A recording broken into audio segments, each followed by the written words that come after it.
मैया भी नृत्य करने लगी, सुंदर आनंद मनाया जा रहा है। और उसी समय पूतना पहुंचती है।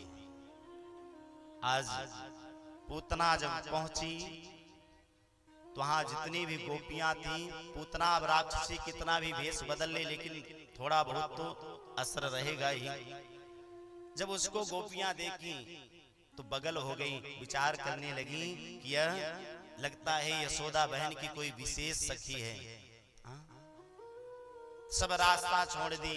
अब यशोदा मैया जब देखी पूतना को तो यशोदा मैया विचार करने लगी कि मैंने तो इसे कभी देखो ना, और यह कौन है, चली आ रही है। तब तक पूतना पास में पहुंच गई। अब यशोदा मैया बोली कि यदि मैं कहती हूँ कि बहन तू कौन है तो ये बुरा मान जाओगी। पूतना गई और स्वयं बोल पड़ी, अरे यशोदा तुमको पहचान ना रही है। बोली कि बहन वही तो है, मैं सोच रही हूँ काफी देर से चक्कर में पड़ी हूँ कि तुम हो कौन। बोले अरे मैं तेरे बचपन की सखी हूँ। अब यशोदा मैया सोची हो सकता है यहाँ के जीवन एक की बात हो। अब आज पूतना बोल पड़ी, मैंने सुना कि तुम्हारे घर लल्ला भयो है, लाला भयो है, वहीं को आशीर्वाद देने के ताई आ गई। यशोदा मैया प्रसन्न हो गई, बोल पड़ी अरे बहन ये इसे अपना ही लल्ला समझो, जाकर के खूब आशीर्वाद दो। अब कन्हैया पालने में झूल रहे थे, कितनी दिव्य झांकी। और उसी समय पूतना जब पहुंची न, जैसे ही पूतना पहुंची कन्हैया की दृष्टि पड़ी, कन्हैया अपने नेत्र को बंद कर लिए, आंख बंद कर लिए कन्हैया जब नेत्र बंद किए, इधर सुखदेव जी महाराज से परीक्षित जी बोल पड़े कि बताइए, जब कोई भी व्यक्ति मंदिर में जाता है तो उसकी ये इच्छा होती है, अभिलाषा होती है कि एक बार कन्हैया की दृष्टि पड़ जाए, एक बार कन्हैया दृष्टिपात कर दे, एक बार कन्हैया का दीदार हो जाए। लेकिन आज जैसे ही पूतना पहुंची है, भगवान अपने नेत्र को क्यों बंद कर लिए। सुखदेव जी परीक्षित से कहते हैं कि परीक्षित,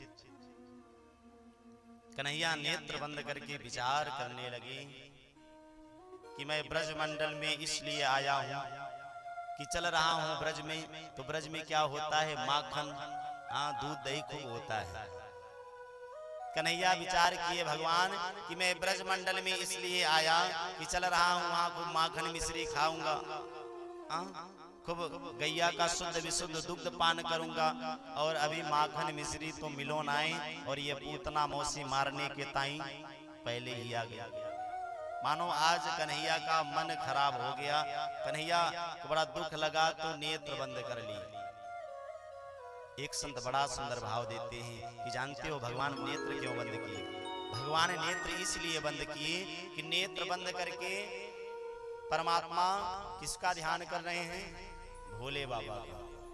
क्योंकि पूतना कालकूट नामक विष लगा करके आई है स्तन में, तो कन्हैया नेत्र बंद करके भोले बाबा को याद कर रहे हैं, उनका ध्यान कर रहे हैं कि भोले बाबा अब आपका ही सहारा है।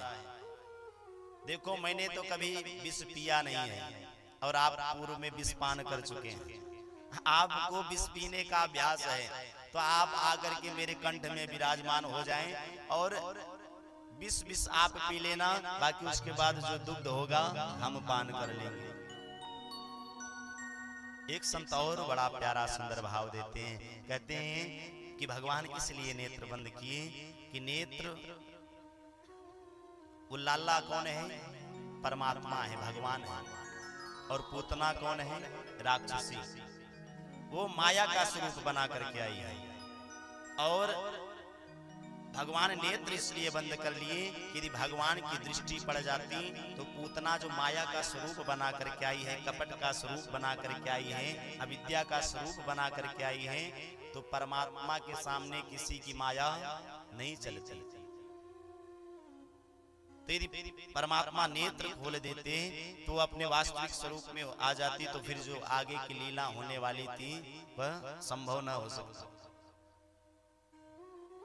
मानो आज भगवान नेत्र इसलिए बंद किए कि जो भगवान का नेत्र है ना, एक नेत्र चंद्र है और दूसरा नेत्र सूर्य है।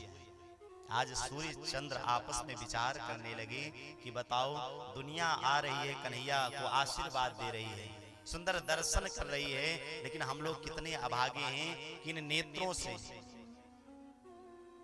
हाँ, ये पूतना मारने के लिए आई है और भगवान को मरते देखेंगे। इसलिए आज मानो सूर्य चंद्र ही अपने पलक को बंद कर लिए।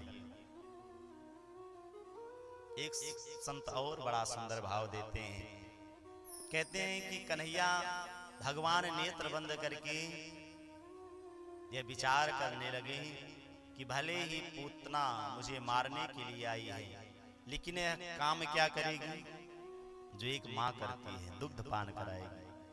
और इससे मैं कौन सी गति प्रदान करूं, कौन सा लोक प्रदान करूं, कौन सी गति प्रदान करूं। मानो आज भगवान नेत्र बंद करके विचार कर रहे हैं। और पुनः एक संत और सुंदर भाव देते हैं कि भगवान विचार करने लगे कि मेरे मानव से जुड़े हुए 2 अवतार हैं और दोनों अवतार में सबसे पहले स्त्री का ही वध करना पड़ रहा है। रामावतार में ताड़का का वध किया, एक ही बाण प्राण हर लीना, और इस अवतार में भी आज स्त्री का ही वध करना पड़ रहा है। तो मानो आज कन्हैया नेत्र बंद करके विचार कर रहे हैं। बोलो जय जय श्री राधे। और तब तक पूतना पहुंची और पूतना पहुंच करके कन्हैया को गोद में लेकर के और विष पान कराने लगी भगवान को। तो भगवान पहले तो विष को पिए हैं, पहले विष पान किए, उसके बाद दुग्ध पान की। अब 5 मिनट बीता, 10 मिनट बीता, पूतना घबराने लगी। विचार की, बताओ, एक छोटो सो लाला और इतने समय से यह विष पान किए जा रहा है।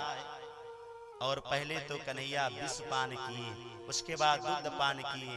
अब धीरे धीरे कन्हैया पूतना के प्राणों को खींचना प्रारंभ किए, प्राणों को पीना प्रारंभ किए। और जैसे ही पूतना के प्राणों को पीना प्रारंभ किए, प्राणे समम्रो ससमन्वितो पिबत। अब जैसे पूतना का प्राण निकलने लगा, अब पूतना घबराने लगी, छटपटाने लगी, पूतना घबराने लगी। अरे मुँह को छोड़ दे, अरे लाला मुँह को छोड़ दे, कन्हैया मुँह को छोड़ दे। छोटे से कन्हैया बोल पड़े, मौसी मुँह को पकड़वे तो आवे, छोड़वे तो आवे ना। अब पूतना घबराई, राम राम, निक छोटो सो लाला ये बोल रहे हो है। भगवान बोल पड़े, देखो मैं पहले किसी को पकड़ता नहीं। आप कितना भी कथा सुनिए, कितना भी तीर्थ यात्रा करिए, कितना भी ध्यान दीजिए, कितना भी तप करिए, लेकिन परमात्मा जल्दी पकड़ते नहीं। और जब परमात्मा पकड़ लेते हैं ना, तो बिना कल्याण किए, बिना उद्धार किए छोड़ते नहीं हैं। कन्हैया बोल पड़े, मौसी मुँह को पकड़वे आवे, छोड़वे तो।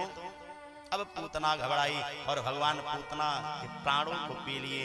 पूतना चिल्ला रही है, सामुंच मुंचाल मिति प्रभासिणी निष्पेड्यमाना खिल जीव मर्मणि। रोने लगी, हाथ पैर पटकने लगी। और परमात्मा क्या किए, आज पूतना का गोविंदाय नमो नमः। और जब पूतना मरी न, तो भागवत में ऐसा वर्णन है, वो अपने वास्तविक स्वरूप में आ गई, राक्षसी स्वरूप में। तो वैसे भी आप देखिए टेलीविजन में जब राक्षस मरते हैं तो मरने के बाद अपने वास्तविक स्वरूप में आते हैं। पहले कितना भी भेष बना करके आए। और पूतना का शरीर इतना लंबा चौड़ा था, भागवत में वर्णन है कि 3 गभ्यूति, 3 गभ्यूति मतलब एक गभ्यूति में 2 कोस होता है और एक कोस में 3 किलोमीटर, तो 18 किलोमीटर लंबा चौड़ा पूतना का शरीर। जब पूतना गिरी तो उसके नीचे जितने भी वृक्ष आए सब चकनाचूर हो गए। चूर्णयामास राजेंद्र महदा शीत ददुदम। उसके नीचे जितने भी वृक्ष आए सब चकनाचूर हो गए और कन्हैया पूतना के ऊपर लेटे भये हैं। और जो गोप वालों ने यह देखा